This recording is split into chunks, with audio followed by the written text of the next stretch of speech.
Hello students, today in this lecture we will discuss about different types of mechanism that are available for the case of shaper machine. As we have discussed, in the case of shaper machine, reciprocating movement of the ram is necessary for machining purpose. So here different types of mechanisms are available and that we will discuss in this lecture.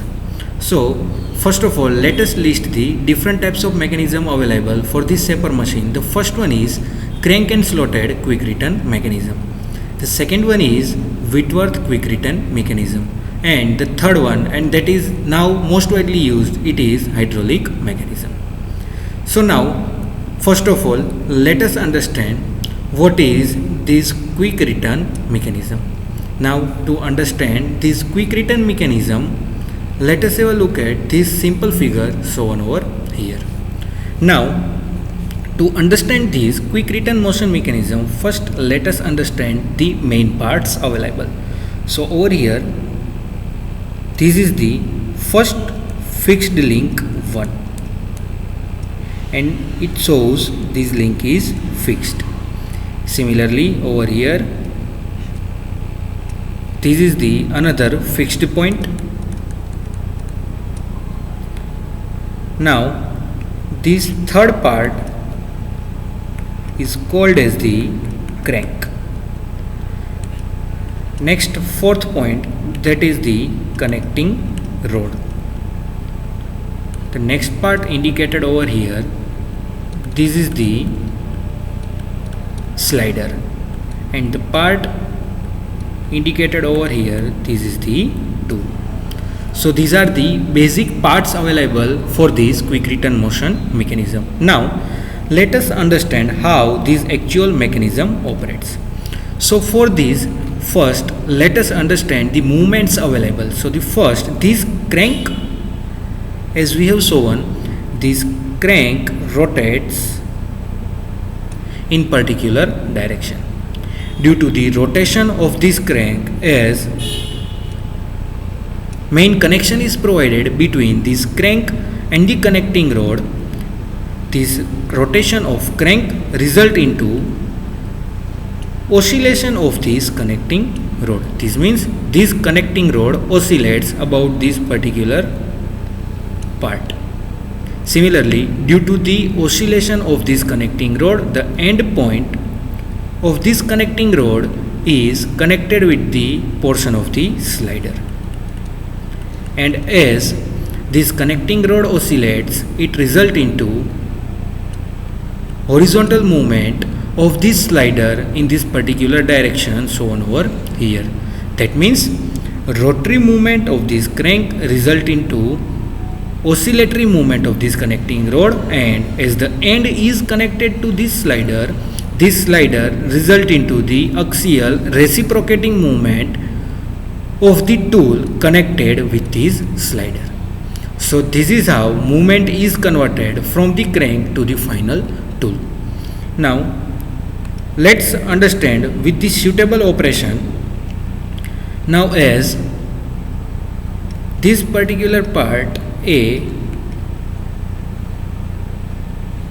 moves with the help of the crank from A to B.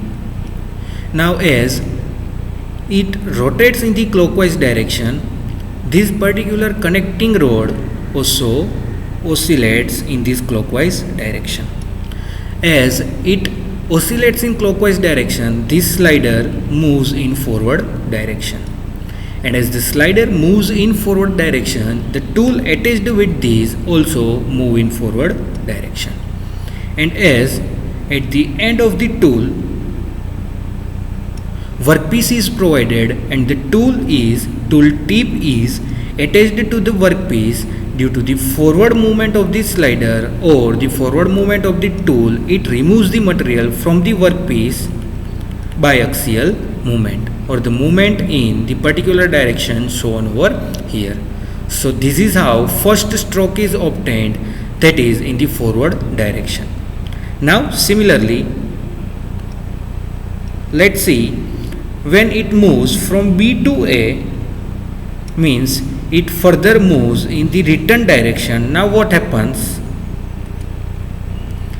this slider moves in return or backward direction, and as this slider moves in the backward direction, this tool also moves in the backward direction, and as the clearance is provided between the tool and the workpiece, there is only a rubbing action between the workpiece and the tool, and no material is removed from the workpiece. And this is how this return stroke is also obtained. So by complete 360-degree rotation of this crank, the complete quick return motion mechanism is required. So the first forward stroke, as the movement is in forward direction, that's why it is called as the forward stroke, and the another stroke that comes in backward direction or in the return side, that's why the stroke is called as the return stroke. That means this mechanism is combination of the forward stroke and the return stroke. Now as one can see over here,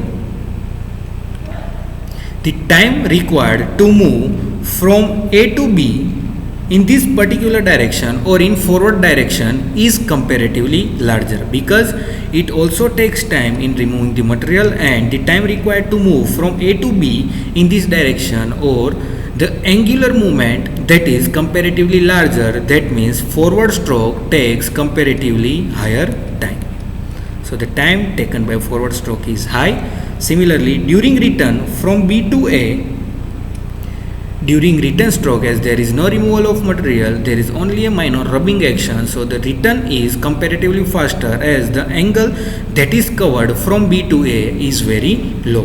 That's why the difference between this first forward stroke and the second return stroke that you can observe, so one can see that return stroke takes comparatively lesser time than the forward stroke.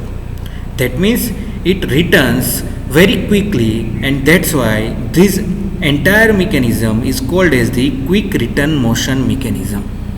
So this mechanism is the combination of forward stroke and the return stroke, and how the cutting can be obtained, and this operation is repeated each and every time for all the required cuts. So this is how this all quick return motion mechanism works. So I hope it is clear to you that how this quick return motion mechanism operates and how this reciprocating motion is obtained by using this mechanism. Now further, let us discuss about the next important mechanism, that is the hydraulic shaper mechanism. Now to understand this, let us have a look at this simple figure. Now as you can see, the basic objective of using this mechanism is to obtain reciprocating movement of this tool, and to obtain the reciprocating movement, the tool indicated over here, this entire piston needs to be moved in forward or backward direction. So how this movement can be obtained, now that we will discuss by simply using simple methodology.